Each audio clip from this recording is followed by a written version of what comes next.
الطيبين الطاهرين المعصومين المظلومين ولعنة الدائمة على أعدائهم أجمعين من يوم عداوتهم إلى قيام يوم الدين.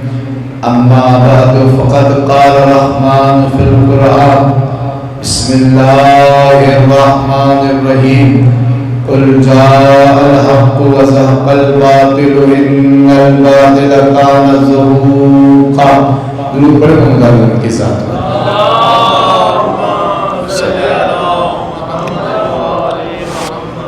عزیز محترم، ہم آپ کے سامنے گفتگو کر رہے تھے ائمہ کے خصائص کے حوالے سے. آج جس خصوصیت کو توجہ فرمائیے گا انشاءاللہ تعالیٰ بیدار سما دیں. کل آپ کے سامنے ہم نے ائمہ کے علم کے حوالے سے بیان کیا تھا کہ ہم نے یہ بیان کیا تھا کہ دنیا کا کوئی بھی مورخ یہ نہیں لکھ سکتا علی نے یا اس کی اولاد نے کسی سوال کے جواب میں کہا ہو کہ میں نہیں جانتا، باقی جب بھی کوئی سوال کیا گیا آگے بڑھ کے اس کا جواب دیا. اسی طریقے سے ائمہ کی ایک خصوصیت اور ہے جس کا نام ہے شجاعت.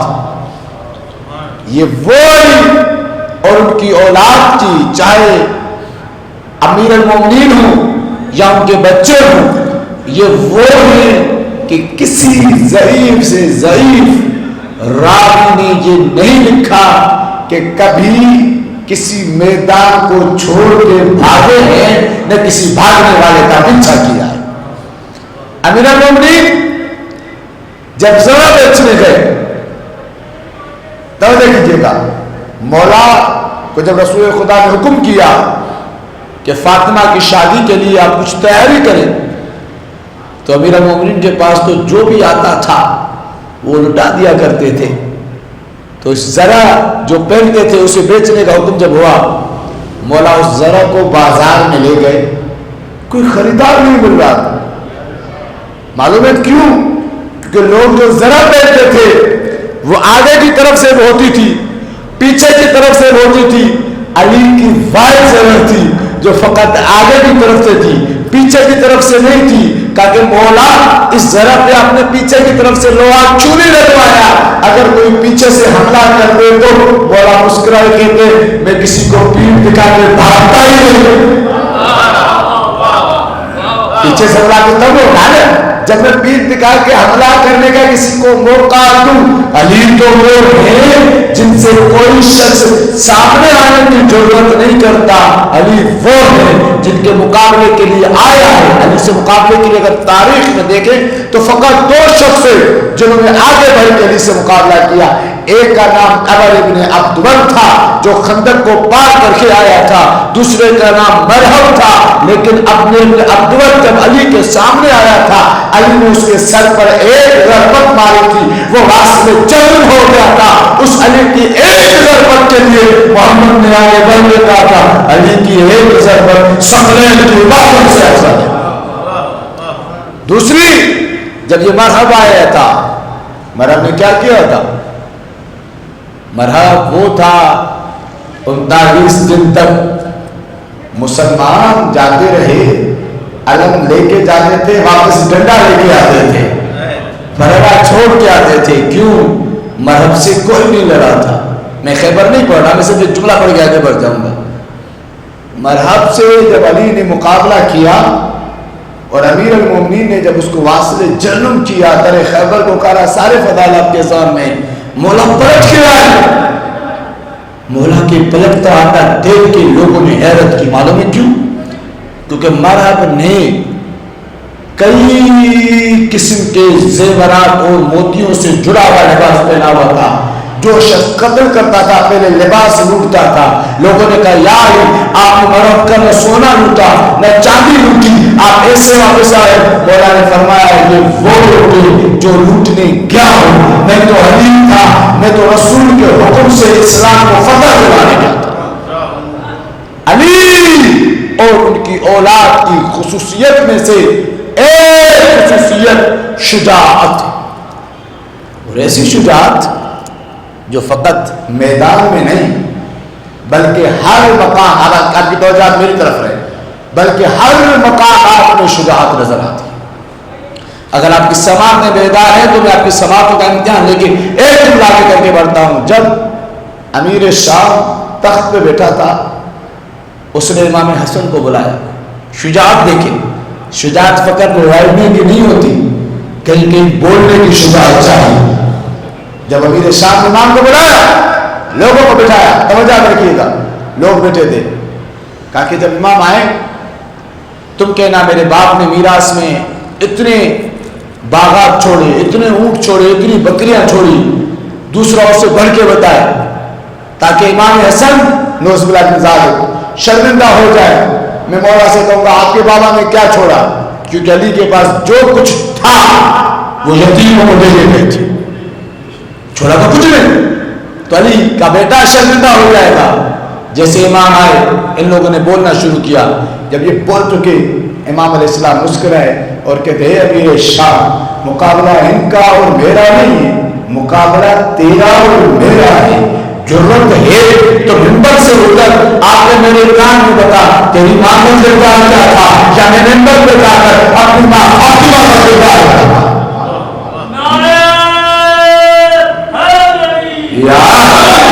میں منبر پہ جا کے بتاتا ہوں میری ماں وہ تھی جس کی گھر سے روٹیاں لینے فرشتے آتے تھے، میری ماں وہ تھی جب بچوں کو سلاتے سلاتے خود سو آتی تھی، چکی کو چلانے کے لیے فرشتے آتے تھے، میری ماں تو وہ تھی جس کے کردار پر تطہیر کی مہر بتا تم کہاں سے آیا۔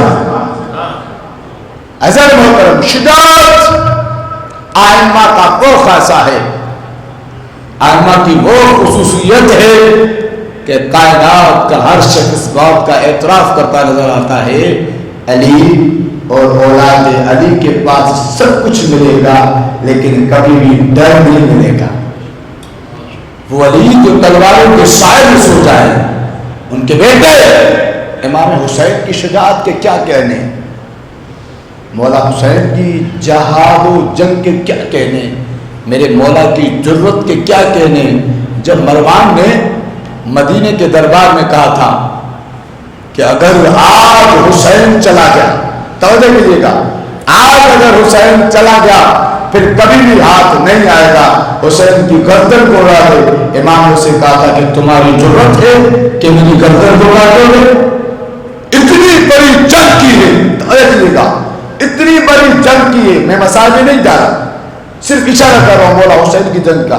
اتنی بڑی جنگ کی امام حسین نے 3 دن کی پیاس کے باوجود، اتنی بڑی جنگ کی میرے مولا نے اتنی مصیبتوں کے باوجود، ایک عربی کا شعر ہے، میں اس کو ترجمہ کر کے آگے بڑھ جاؤں گا۔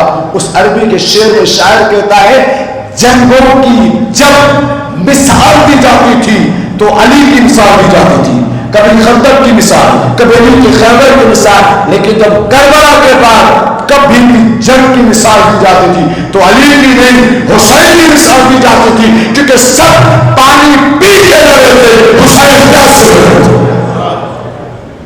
کبھی بھی کوئی شخص پیاسا نہیں لڑا لیکن حسین پیاسے لڑے تھے، اور ایسے لڑے تھے میرے مولا کہ کوفے کی دیواروں سے جا کے فوج لگی تھی۔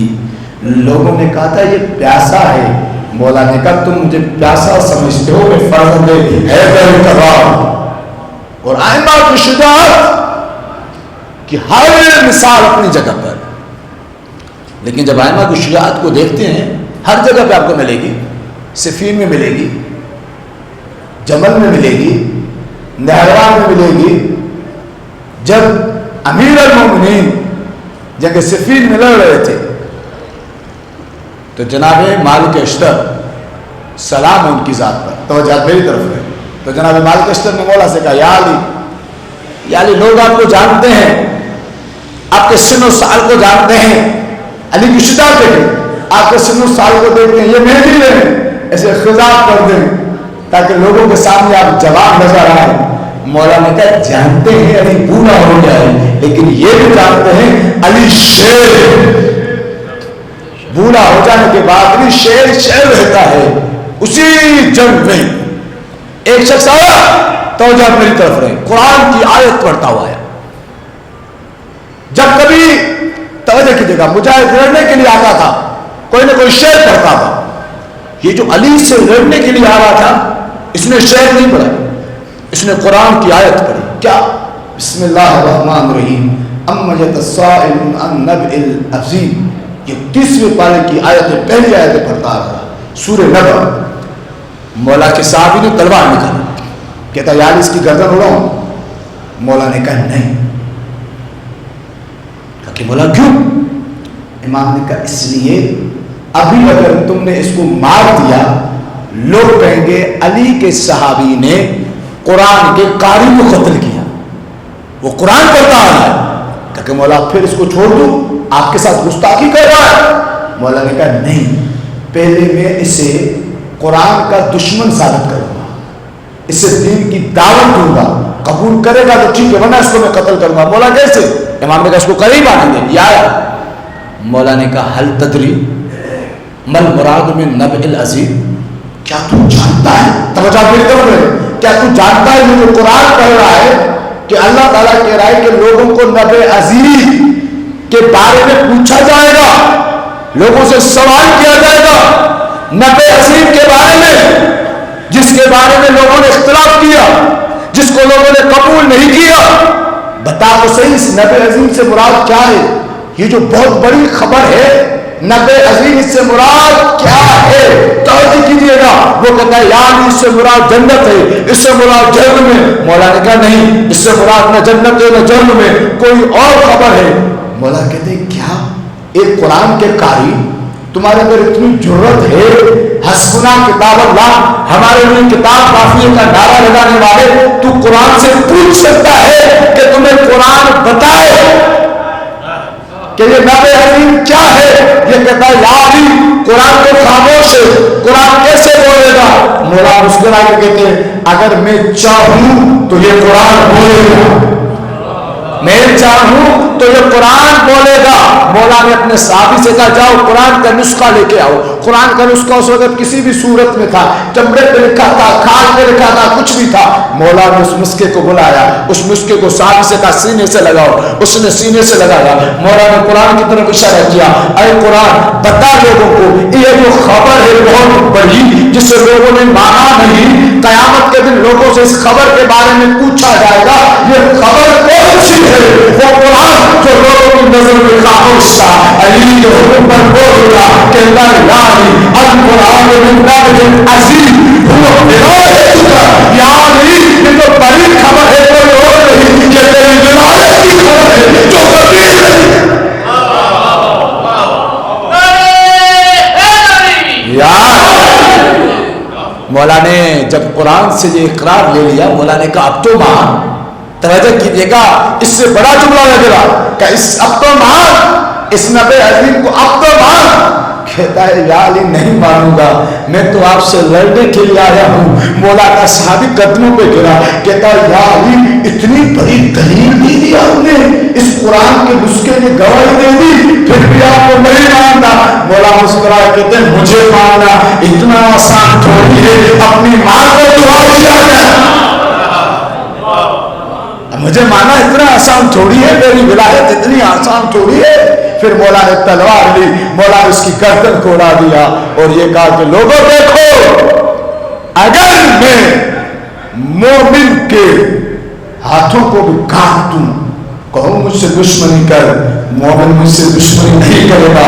منافق کے ہاتھ پر کانٹا رکھ دوں پھر بھی مجھ سے محبت نہیں کرے گا, کیونکہ نبی نے فرمایا تھا یا علی جو شریف ماں کا بیٹا ہوگا وہی مجھ سے محبت کرے گا.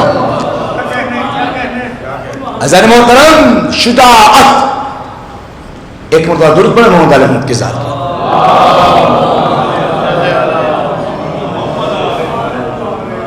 شجاعت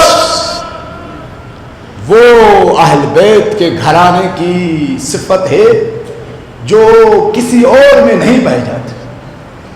میں کسی کا نام نہیں لے رہا. جب جنگ صفین میں علی کو دیکھ کے کوئی بھاگ گیا تھا اور کسی نے علی کو دیکھ کر اپنے لباس کو اتار دیا تھا, جب دونوں آپس میں بیٹھے تھے اس نے کہا تھا تو علی کو دیکھ کے بھاگ گیا تھا. اس نے کہا میں تو صرف بھاگا تھا, تو نے تو اپنا لباس بھی اتار دیا تھا. تو دونوں ایک دوسرے سے کہتے ہیں علی سے ڈرنا کو ڈرنا ہے. علی تو ہے ہی ایسا جس سے ڈرنے میں بھی خوف نہیں آتا. اس دشمن نے جس نے پوری زندگی علی سے دشمنی کی, عمر بن عاص, شیعہ سنی سب کتابیں بھری پڑی کہ تمام جنگیں جو علی کے خلاف لڑی گئی اس میں تمام تر سازشیں کرنے والا, قرآن کو نیزوں پہ بلند کرنے والا یہی شخص. اس سے جب کسی نے پوچھا کہ تو علی کو کیسا سمجھتا ہے, دشمن ہے, کہتا ہے تجھے بتاؤں علی کیا ہے؟ کہا کہ ہم بتا. کہا کہ علی سے دشمنی اس لیے کرتا ہوں کہ علی سے محبت ہوتی نہیں ہے. علی سے دشمنی اس لیے کرتا ہوں, علی سے محبت ہوتی نہیں ہے, لیکن اگر تم مجھ سے پوچھتا ہے علی کیا ہے تو سن, علی در و ذهب مصفى و باقی ناس کلهم تراب. علی در ہے, علی خالص سونا ہے. علی کے سامنے پورے انسان ایسے ہیں جیسے سونے کے سامنے کھاد ہوتی ہے.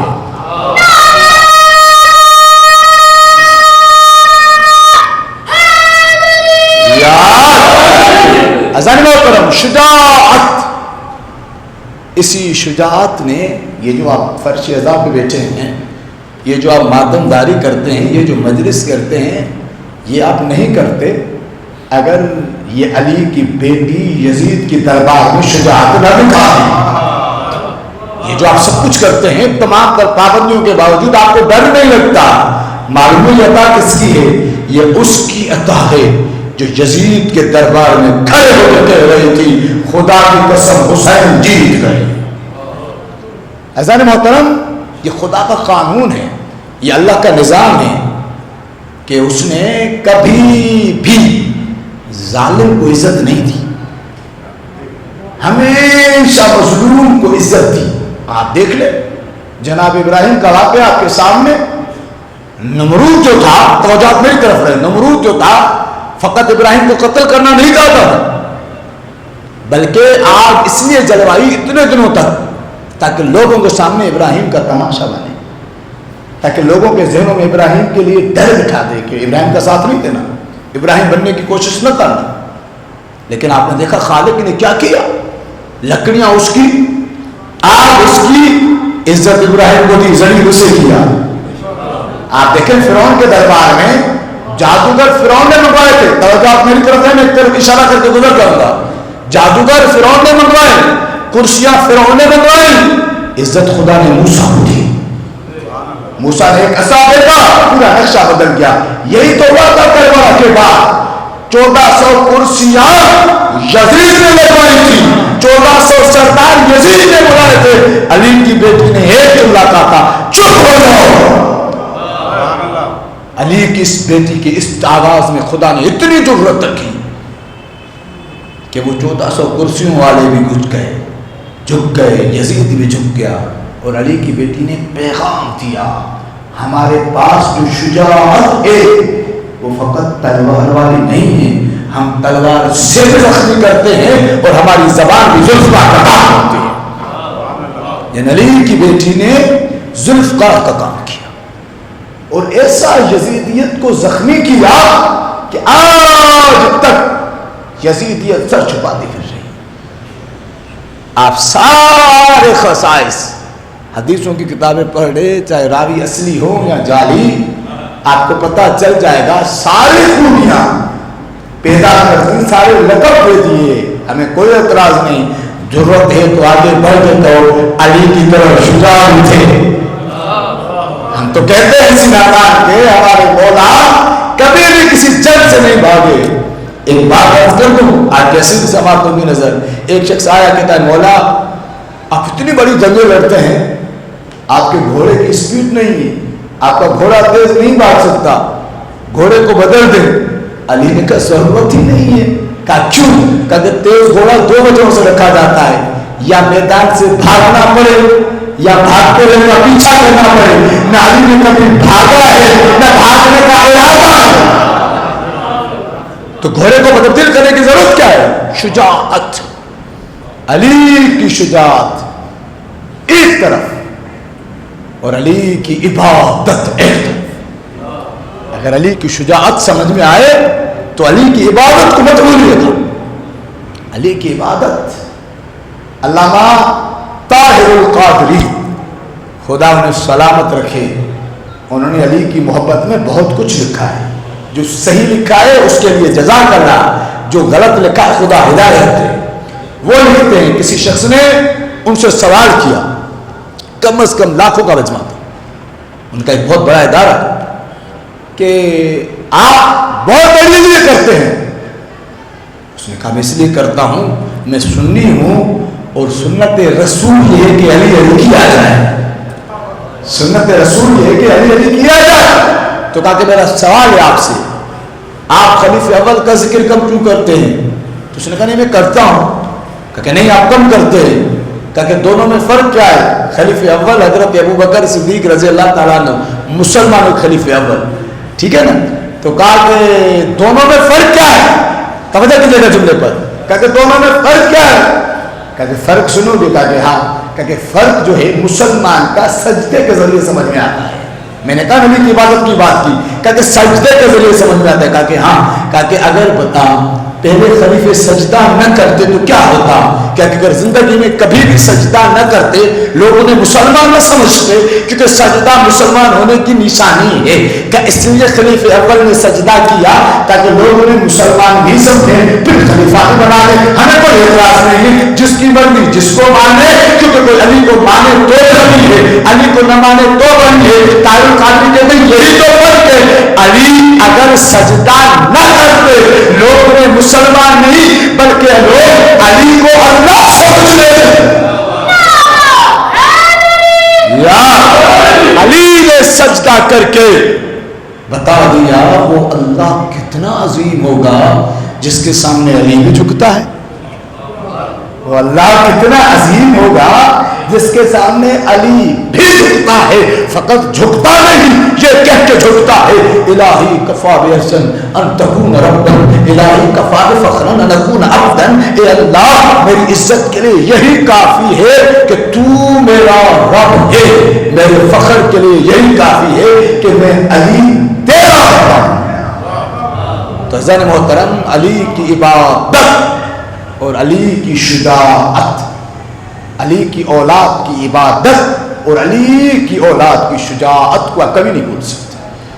علی کی اولاد کو بھی، فقط علی نہیں، علی کی اولاد کو بھی عبادت سے بڑا پیار تھا. تبھی آپ کو معلوم ہے، میں بچوں کی لفظ کروں، بزرگان جانتے ہیں، عاشور 9 محرم کو ہو جاتا. امام حسین نے ایک دن کی مہلت مانگی. کیوں؟ تاکہ میں عبادت کر سکوں. میرے مولا میدان میں موجود ہے. ایک شخص سعید نام کا آگے بڑھتا ہے، آگے بڑھ کے کہتا ہے مولا نماز کا وقت ہو گیا ہے. توجہ کیجیے گا امام نے کیا کہا. امام نے کہا سعید اللہ تمہیں نمازیوں میں شمار کرے. یہ کہہ کے مولا نے نماز پڑھائی. سعید نے مولا کی حفاظت کی. تیر چلے، سعید کا سینہ چھل نہیں ہوا. جب سعید زمین پہ گرے امام حسین پہنچے، جناب حبیب پہنچے. حبیب نے پوچھا سعید سے، سعید اس وقت وصیت کا وقت تو نہیں ہے لیکن پھر بھی بتا دے کوئی وصیت. معلوم ہے سعید نے کیا کہا؟ سعید نے کہا اوصی کا بہذا الغریب، اے حبیب میں تجھے اس غریب کے بارے میں وصیت کرتا ہوں. اس سعید نے کہا یا ابن رسول اللہ میرے سرانے کسی کے رونے کی آواز آ رہی ہے. مولا نے کہا سعید تو بہت خوش قسمت ہے، نامہ رسول اللہ تم پہ رونے آئے ہیں کیونکہ تم نے میری نماز کی حفاظت کی ہے. کہتے مولا دائیں جانب کوئی رو رہا ہے. مولا نے کہا میرے بابا علی رو رہے ہیں. کہتے بائیں جانب بھی کوئی رو رہا ہے. کہتے میرے بھائی حسن رو رہے ہیں. کہتے مولا میرے سامنے کسی بیوی کے رونے کی آواز آ رہی ہے. کہتے سعید قدموں کو سمیٹ آنکھوں کو بند کر یہ میری ماں سے رونے والوں جناب سعید کی شہادت ہوئی. اس کے بعد حسین کے پاس جناب حر آتے ہیں اور آ کر کہتے ہیں میں نے جناب حبیب کا مسائل پڑھنا ہے. حضرت حر کا ایک جملہ سن لیں. جناب حر آتے ہیں اور آ کر کہتے ہیں مولا مولا میں نے آپ کے قافلے کو روکا, میری وجہ سے سکینہ رو رہی ہے, میری وجہ سے اصغر رو رہا ہے. مولا میں سن رہا ہوں سکینہ بھائی کو ہاتھوں کو اٹھا اٹھا کے کہتی ہے بیویوں میرا بھائی کیسا ہے. مولا میں قافلے کو روکتا نہ یہ حال ہوتا. مولا میں چاہتا ہوں اس کا کچھ نہ کچھ جبران تو کر دوں. مولا نے کہا چاہو حبیب چاہو حر کیا چاہتے ہو. کہا کہ مولا مجھے بیٹے کو اجازت دے, میرا بیٹا آپ پہ قربان ہو جائے. رونے والوں حر کا بیٹا آیا, حسین نے اجازت دی, حسین نے اجازت دی. حر کا بیٹا گرتا زمین پہ گرا, جیسے ہی حر کا بیٹا ایڑیاں لگا رہا تھا حسین پہنچے, حر کے بیٹے کے سر کو زانو پہ رکھا, لہو کو صاف کیا. حر نے کہا مولا یہ میرا بیٹا ہے, اس کا جنازہ مجھے اٹھانے دے. مولا نے کہا حر تم ایک طرف ہٹ جاؤ. کہا کہ کیوں مولا؟ کہا کہ نانا کی شریعت ہے بوڑھا باپ جوان بیٹے کا جنازہ نہ اٹھائے. حر تو بوڑھا ہے, تیرا بیٹا جوان ہے. حر مولا لیکن خاموش ہو گیا. میں ہاتھوں کو جوڑ کے کہتا ہوں مولا کتنے کریم ہو, حر کے بیٹے کا جنازہ تو اٹھا لیا, لیکن جب تھوڑی دیر بعد علی اکبر گھوڑے سے گرے تو اکبر کا جنازہ کون اٹھائے گا؟ آزادارو سب کی شہادتیں اپنی جگہ پر, لیکن حبیب کی شہادت اپنی جگہ پر. آپ کو معلوم ہے نا حبیب کا معنی کیا ہے؟ حبیب کا معنی ہی دوست کا ہے. کس کا دوست؟ حسین کا دوست. حسین کو کوئی پہچانے یا نہ پہچانے, حبیب نے تو بچپن میں ہی پہچان لیا تھا. جب حسین چلتے تھے حبیب قدموں کی کھاک اٹھا کے آنکھوں سے لگاتا تھا. حبیب کو حسین سے بڑا پیار تھا. آج اللہ کو کربلا بلائے, اتنا پیار تھا. حسین کے روزے میں جانا پہلے حبیب کی قبر آتی ہے, پہلے حبیب کو سلام کرو, حسین کے پاس جاؤ. جناب حسین نے 12 علم بنائے تھے, ہر کسی کو علم دے دیا. سب سے بڑا علم حضرت عباس کو دیا, اس کے بعد جناب زہیر کو دیا. علم بانٹتے رہے حسین, ایک علم کو رکھا ہوا تھا. لوگ پوچھتے تھے مولا یہ کس کا علم ہے, اس کو کون اٹھائے گا؟ مولا نے کہا اس سے اٹھانے والا ہے. عزاداروں وہ آیا جسے حسین نے خط میں یہ لکھا تھا حسین ابن فاطمہ.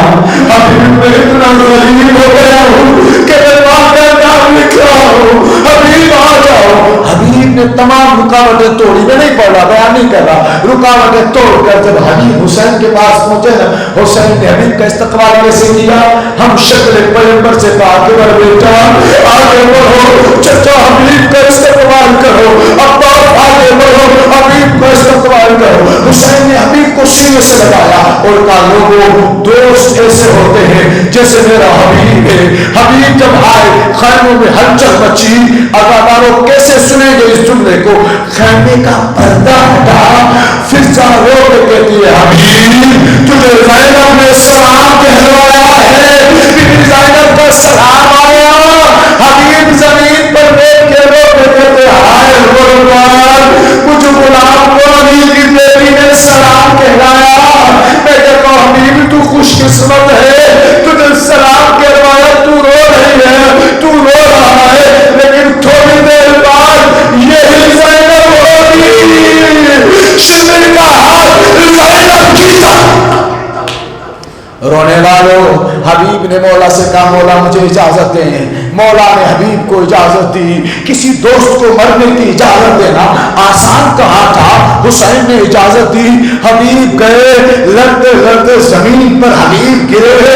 حبیب ایڑیاں لگا رہے تھے, حسین پہنچے, حبیب کو پیار ملا. ایک روایت اور آپ کی ذہن میں تمام نہیں معلوم اگلے برس کون جیے گا جو حسین پہ روئے گا. اللہ آپ کی جوانیوں کو سلامت رکھے.